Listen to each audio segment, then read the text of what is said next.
우리가 지난 시간에 애굽을 의지하는 남유다에게 사람을 의지하는 신앙이 얼마나 어리석은 것인지, 그리고 그로 인해서 다가오게 되는 재앙이 얼마나 큰 것인지에 대해서 살펴보았는데요. 사람을 의지하는 신앙이라는 것은 어떻게 보면 세상의 권력과 힘을 의지하는 것을 의미하죠. 그리고 하나님의 지혜가 아닌 세상의 지혜를 의지하려고 하는 것을 의미한다라고 볼 수가 있어요.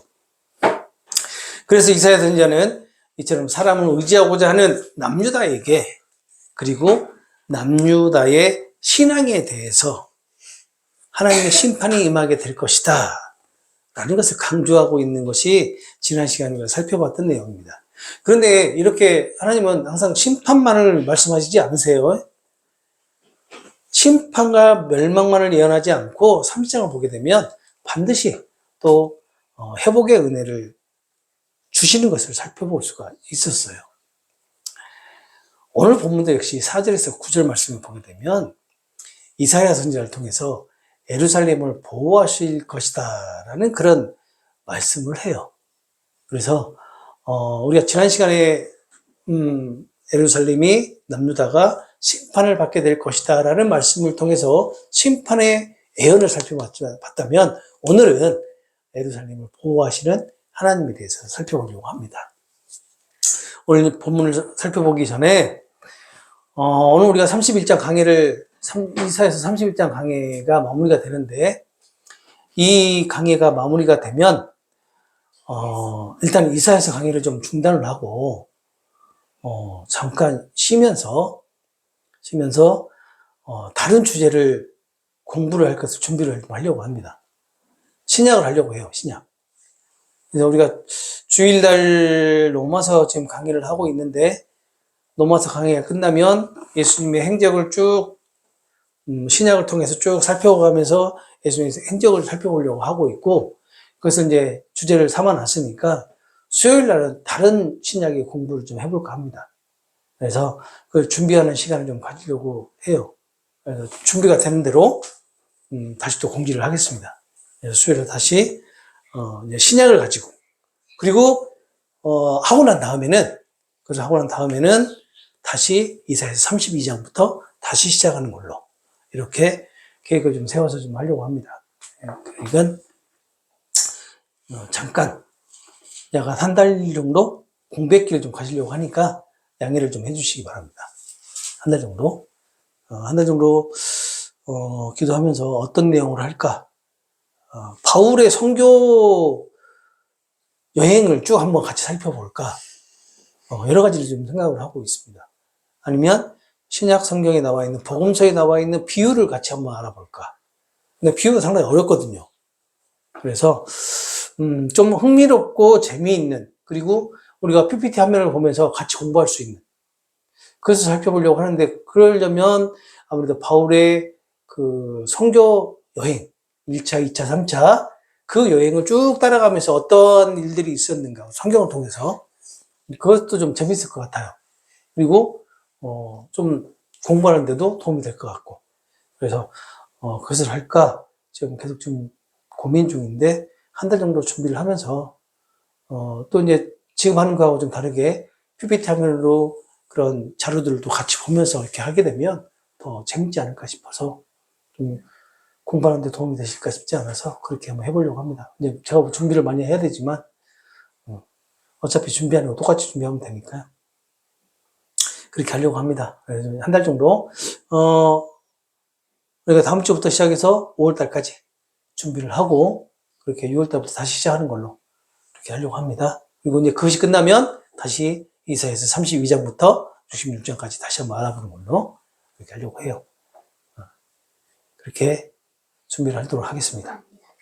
자, 오늘 보면 4절에서 9절은요, 여호와 하나님께서 예루살렘을 위해서 싸우시고 아수를 멸하시겠다라는 그런 말씀을 하시는데, 그러니까 주전, 예수님께서 오시기 전에 701년, BC 701년에 아수르에 의해서 예루살렘이 어떻게 되죠? 포위를 당한단 말이에요. 아수르에서 포위를 당합니다. 완전히. 예루살렘 성만 빼놓고 다 포위를 당해요. 그러니까 예루살렘을 다 포위를 하는 거죠. 포위를 당하지만 완전히 점령을 당하지는 않아요. 그러니까 남유다가 예루살렘만 남겨놓고 다 점령은 됐는데 예루살렘은 점령되지 않습니다. 그리고 주전 586년, 그러니까 BC 586년 바벨론의 그 느부갓네살 왕에 의해서 남유다가 멸망하기까지 115년 동안 하나님은 이사야 선지자에게 말씀하셨던, 오늘 본문에서 말씀하셨던 예루살렘을 보호해 주시겠다라는 그런 약속을 지키십니다. 그러니까 아수르에 의해서, 지금 아수르에 의해서 포위는 당하고 있지만 멸망을 했어요, 안 했어요? 점령 당했어요, 안 당했어요? 안 당했어요. 그러면서 보호하시겠다라고 하는 31장에서의 말씀, 약속을 지키신단 말이에요. 이 이후에 115년이 지난 그 115년 후에 바벨론에 의해서 완전히 남유다가 이제 멸망을 하잖아요. 1차 포로로 잡혀가고 2차 포로로 잡혀가고 이렇게 바벨론에서 멸망을 당할 때까지 하나님은 남유다를 보호하십니다. 지켜주신단 말이에요. 물론 바벨론에 의해서 멸망을 하고 바벨론에 이렇게 포로로 끌려가고 하는 그런 와중에도 하나님께서 남은 자들을 두시잖아요. 남은 자들 두시고, 그리고 바벨론으로 포로로 끌려간 그 포로들 중에서도 하나님은 보호하신단 말이에요. 왜? 하나님의 백성이기 때문에.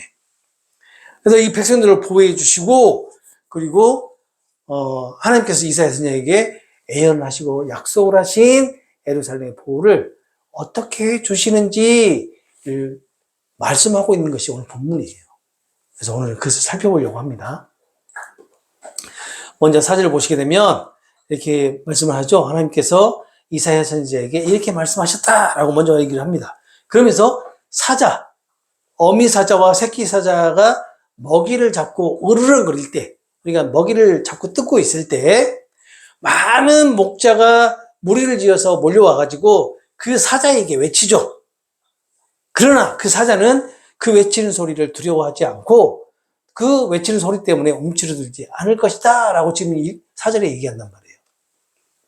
제가 말씀드리는 게 더 쉽죠?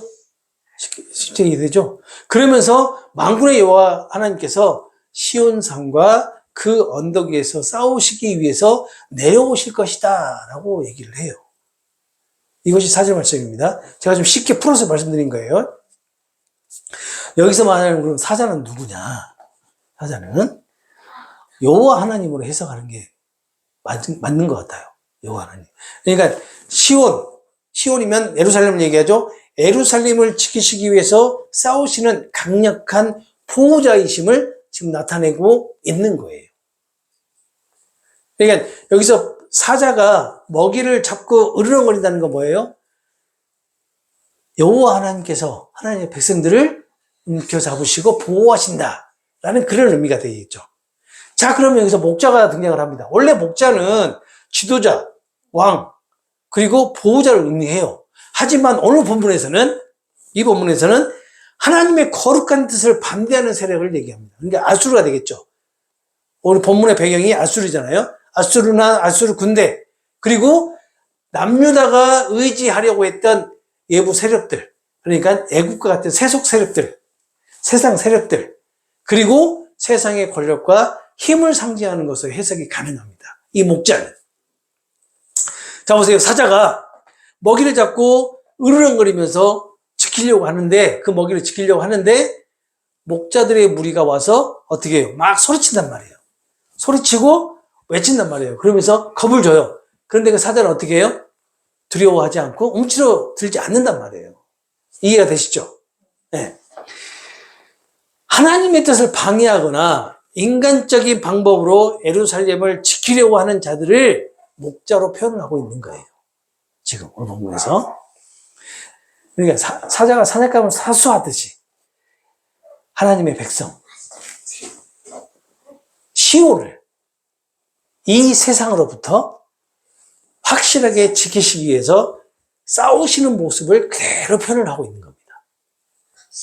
시온을 지키기 위해서 결코 물러서지 않으신다라는 것을 지금 나타내고 있는 거예요. 하나님께서. 이 비유는 하나님은 인간의 계획이나 군사적 전략과는 전혀 상관없이 하나님의 뜻대로 하나님의 백성을 확실히 지키시고 보호하시겠다라고 하는 그런 강력한 예언을 하고 있는 것이라 할 수 있어요. 4절에서 사자로 비유된 하나님, 이 하나님을 5절에서는 무엇으로 비유가 되냐면 새끼 새를 보호하는 어미새로 비유가 됩니다.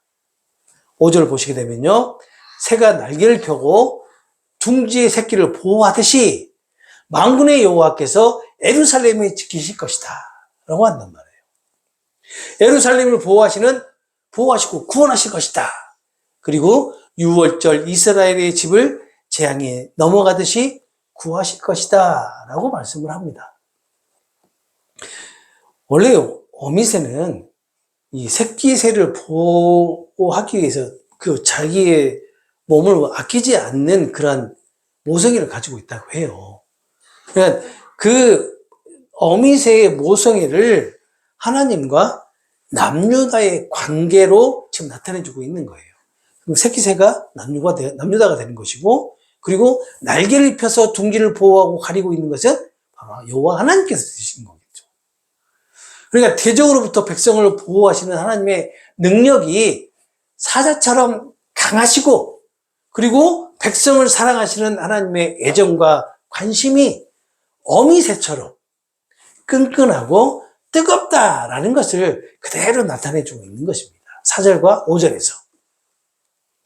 그리고 여기서 보면 5절에 보게 되면 뛰어넘다, 뛰어넘어 구원하리라 라고 얘기하잖아요. 여기서 뛰어넘다라는 이 동사는 이스라엘 백성들이 출애굽 당시 어떻게 됐어요?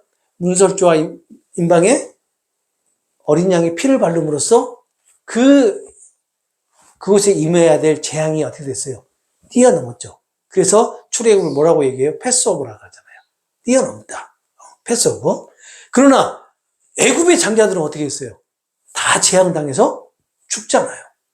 애굽의 장자가 다 죽잖아요. 그죠? 바로의 아들까지도, 장자까지도 다 죽음을 당하잖아요. 그 죽음을 당하는 재앙에서 뛰어넘다. 뛰어넘듯이 예루살렘, 남유다를 보호하시겠다 라고 지금 말씀을 하시는 거예요. 그러면서 6절에 하나님은 이 남유다 이스라엘에게 회개를 촉구를 합니다. 회개를. 너희 이스라엘 자손들아, 너희가 깊이 배반했던 자에게로 다시 돌아오라 라고 얘기를 한단 말이에요. 그러니까 쉽게 번역해 보면 깊이 완전히 반역했던, 하나님을 거부했던 너희 이스라엘이 그 길에서 벗어나, 그러니까 하나님을 배신하는 길에서 벗어나 다시 여호와께로 돌아오라 라고 말씀하시는 거예요. 회개를 촉구하는 거죠. 이것은 하나님의 백성 이스라엘이 의도적이고 반복적으로 하나님의 통치와 말씀을 거부하고 하나님과의 언약을 배신하고 하나님의 주권을 거절했지만, 사실 그랬잖아요. 남유다가. 그랬죠? 이사야 선지자를 통해서 남유다에게 계속 메시지를 던져주지만 남유다는 계속 어떻게 돼요? 하나님을 의지하지 않고 애굽을 의지하러 사신을 보내잖아요. 그것이 큰 의미에서, 아주 큰 의미에서는 애굽의 신에게 도움을 청하는 거라고 말씀드렸잖아요. 지금 그런 남유다에게 하나님은 이스라엘에게 다시 돌아오라라고 부르시면서 회복의 기회를 주시는 거예요. 주시는 그런 은혜의 메시지를 지금 던져주고 있는 거예요. 이사야 선지자를 통해서. 회개를 촉구하고 또 7절에 보게 되면 이스라엘이 회개하는 날, 7절을 보게 되면 그러죠. 그날에는 각 사람이 던져버릴 것이다 라고 얘기하는데, 그날 바로 회개하는 날이 되겠죠. 회개하는 날에는 하나님의 구원이 임하는 날에는 이라는 그런 의미가 되겠죠. 이스라엘이 스스로 만든 금 우상과 은 우상을 다 버리게 될 것이다 라는 거예요. 그러니까 하나님께로 다시 돌아오는 그날 이스라엘이 직접 만든, 손으로 만든 우상들을 다 버리게 될 것이다 라는 그런 의미가 되겠죠. 이 우상들이 어떤 우상들이에요? 이스라엘이 자신들 스스로를 위해서 이스라엘 자신들 손으로 만든 우상이잖아요. 그리고 자신들을 죄에 빠뜨린 도구였잖아요. 그 우상들이. 그리고 하나님께 제가 되었던 것들을 깨닫게 하는 하나의 도구로 사용이 되잖아요. 그 우상들이. 아마, 이 우상들을 보면서 우리가 생각할 수 있는 게 뭐냐면, 출애굽기 32장에 황금 송아지를 만들어서 이 황금 송아지를 보고 뭐라고 얘기하죠? 우리를 애굽에서 인도해낸 하나님이라고 얘기했듯이 바로 그것을 떠올리게 했을 거예요. 그 장면을. 7절을 보게 되면 미래 시제를 사용해가지고 하나님의 임재와 회개의 부르심에 이 남유다가 응답을 하는 그러한 모습으로 지금 비춰주고 있는 거예요.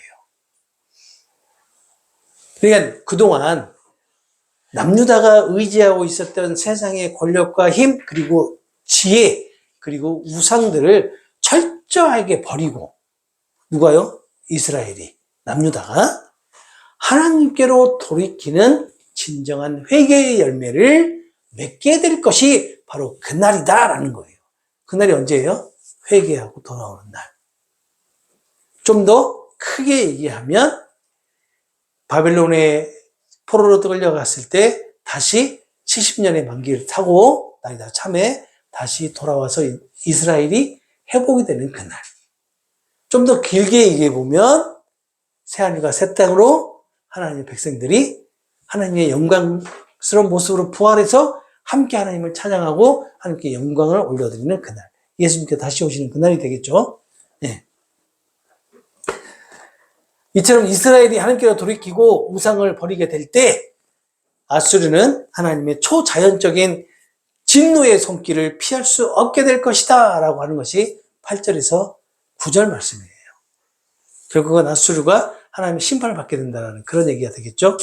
8절을 보게 되면 이렇게 말을 합니다. 아수르는 사람의 칼로 쓰러질 것이 아니고 인간의 칼로 삼켜지지 아니할 것이다. 아수르는 칼 앞에서 도망할 것이고 아수르의 젊은이들은 강제에 노역하는 자가 될 것이다. 그러니까 강제에 노역하는 자가 뭐예요? 노예죠, 노예. 노예가 될 것이다. 사람의 칼로 쓰러지지 않는다. 사람의 칼로 삼켜지지 아니한다. 이게 뭐 어떤 의미가 있을까? 어떤 의미가 있을까? 아수르의 멸망은 인간의 힘이 아닌 하나님의 초자연적인 힘, 초자연적인 심판으로 이루어진다는 거죠. 아수르의 심판. 사람의 칼이 아니라 하나님의 그 능력으로 아수르가 멸망을 하게 될 것이다 라는 그런 의미죠. 자, 이것을 뒷받침해주는 근거가 있습니다. 이사야서 37장 36절을 보게 되면 남유다의 그 히스기야 왕 때에 여호와의 사자가 밤새 아수르 군대를 치는 그러한 사건이 등장을 해요. 그 예언을 합니다. 그 예언대로 그대로 이루어지거든요. 바로 그것을 지금 해석하고 말씀하고 있는 거예요. 결국은 이 여호와의 군대가 아수르를 멸망시켜버리죠. 친단 말이에요. 그러니까 이 8절에서 사람의 힘이 아닌 하나님의 힘으로 아수르를 치신다라고 하는 그런 말씀을 좀 하고 있는 거예요. 이렇게 이제 하나님의 사자가 아수르를 이제 친 사건을 통해서 아수르 왕과 군사들은 겁에 질려서 도망을 하게 되죠.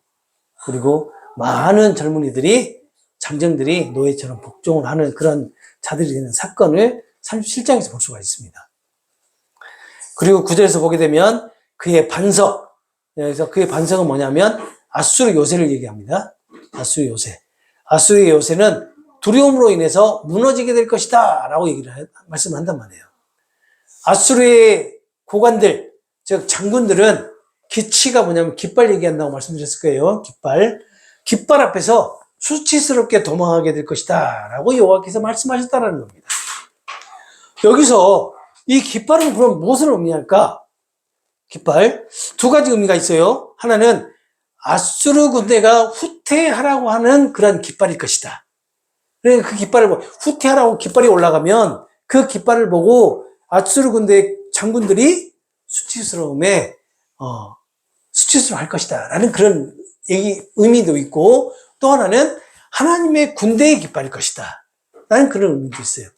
하나님의 군대의 깃발이 사자 30장에 나온다고 했죠? 그 하나님의 군대의 깃발이 높게 올라가게 서게 되면 아수르의 군대 장군들이 도망을 하게 될 것인데 수치스럽게 도망을 하게 될 것이다. 라는 그런 의미가 있다. 두 가지 의미가 있다는 거예요. 그 깃발은. 그러면서 여호와의 불은 시온에 있다라고 하는데 그 여호와 하나님의 임재는 예루살렘에 있고 또 하나님의 심판의 불, 거룩한 분노는 예루살렘에 머무른다라는 그런 의미가 돼요. 그래서 그곳에서 하나님의 뜻이 실행이 될 것이다. 다시 말하면 예루살렘을 감싸고 있는, 예루살렘을 포위하고 있는 아수르 군대를 향해서 여호와 하나님의 불이 임하게 될 것이다. 심판이 임하게 될 것이다. 그러니까 다른 곳에서 심판이 이루어지는 것이 아니라 예루살렘에서 심판이 이루어질 것이다. 라고 지금 얘기를 하고 있는 거예요. 그리고 하나님의 심판과 정결의 도구인 이 풀무를 다른 말로 하면 뭐냐면 화덕, 용광로라는 그런 의미가 되겠죠. 그 풀무가 예루살렘에 있다라고 하는데 이것은 하나님께서 예루살렘을 중심으로 해서 심판과 정결의 일을 이루신다. 심판은 알겠어요. 아수르를 심판하시니까. 그럼 정결은 어떤 의미가 있을까? 그 하나님의 여호와 하나님의 불은 남유다 백성들을 정결케 하시는 그런 의미도 있다는 거죠. 회개를 촉구를 하고 나중에 정결케 하실 것이다. 결국은 남유다가 정결하게 돼야지만이 하나님의 백성으로 다시 설 수가 있잖아요. 바로 그것을 얘기하는 겁니다. 그러니까 단순하게 이 하나님의 불은 하나님을 대적하는 아수르를 심판하는 도구만 사용되는 것이 아니라 하나님의 백성들을 거룩하게 하는 그런 도구로도 사용이 될 것이다. 정결의 도구로 사용이 될 것이다. 라고 말씀을 하고 있는 거예요. 이렇게 오늘 보면 4절에서 9절은 하나님은 하나님의 백성들을 지키시며 대적과 싸우는 분임을 나타내고 있습니다. 그리고 하나님의 백성들에게는 언약의 근거에서 철저하게 회개가 요구되는 그러한 내용으로 전개가 돼요. 그리고 하나님의 심판과 구원은 사람의 방법이 아닌 초자연적인 하나님의 방법으로 이루신다라는 것을 지금 말씀하는 그런 내용입니다. 남유다가 하나님과 맺은 그 언약을 버리고 애굽의 도움의 손길을 요청하는 것을 보면서 오늘 살아가고 있는 그리스도인들의 모습을 발견할 수 있어야 됩니다. 남유다의 모습이 하나님을 알지 못하는 세상 사람의 경우를 예를 들어서 설명해 주고 있는 것이 아니잖아요. 그러죠? 하나님을 알고 그리고 하나님의 역사하심을 경험했던 하나님의 백성들에게서 나타나는 현상들이란 말이에요. 그렇다면 이 말을 다시 말하면 오늘 살아가고 있는 그리스도인들에게 나타나는 모습이 바로 남유다의 모습이 아니겠느냐. 하나님을 알지 못하고 예수님을 알지 못하는 세상 사람들에게 지금 이 말씀을 던져주는 것이 아니라 하나님을 너무나 잘 알고 예수님을 믿고 의지하면서 살아가고 있는 하나님의 인도함을 받고 살아가고 있는 그리스도인들에게 말씀하시고 있는 것이 아니겠느냐는 거죠. 하나님을 예배하고 또 예배하는 그러한 그리스도인의 삶의 모습에서 삶의 현실과 그리고 위기와 두려움 속에서 하나님을 찾기보다는 세상의 방법, 세상의 돈, 세상의 권력, 세상의 인간관계, 그리고 세상에 고도화된 그런 기술들을 먼저 의지하고 있지는 않는 것인가 라는 것을 우리가 한번 점검해 보자라는 겁니다. 그렇다고 해서 이런 것들을 다 뒤로 하고 오직 하나님만을 의지하면서 하나님만을 붙들고 기도하라. 그러면 모든 것이 다 해결될 것이다 라고 말씀드리는 거 아닙니다. 그런 거 아니에요. 그런 의도로 말씀드리는 거 아니에요. 단지 이것을 통해서 무엇을 깨닫자는 거예요? 우리 그리스도의 정체성을 깨닫자는 거예요. 나의 모습, 나의 존재, 나의 위치가, 내가 그리스도인을 살아가면서 나의 위치가 어떤 위치인가? 나의 존재가 어떤 존재인가? 세상 사람과 별반 다름없는 그런 존재인가?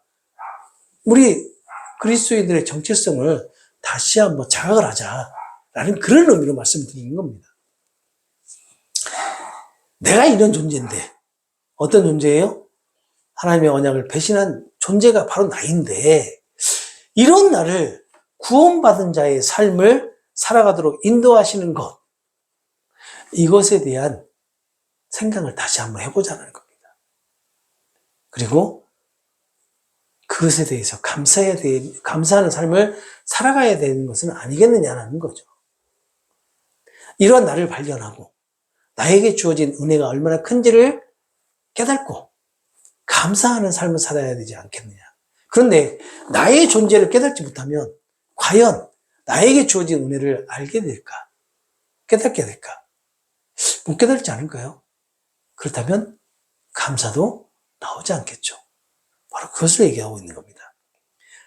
내 스스로는 하나님께 다시 돌아갈 수 없는 영적으로 타락한 존재임에도 불구하고 예수님이 흘리신 피의 은혜가 조건 없이 우리에게 주어졌잖아요. 그렇기 때문에 하나님께서 보시기에 어때요? 우리가 의로운 자로 봐주실 것은 아니겠느냐라는 겁니다. 세상 사람들 앞에서는 세상에서 가장 악한 사람의 모습을 살아가면서 세상에 가장 악한 자의 모습을 보이면서 예수님의 그 이름을 부르고 성도 앞에서는 거룩한 척하면서 세상에 가장 선한 모습으로 그런 모습을 보이면 그런 가식으로 할렐루야 아멘을 외치는 그런 모습이 나의 모습이 아니겠느냐 라는 것을 인정함이 없다면 우리는 스스로를 어떻게 할까요?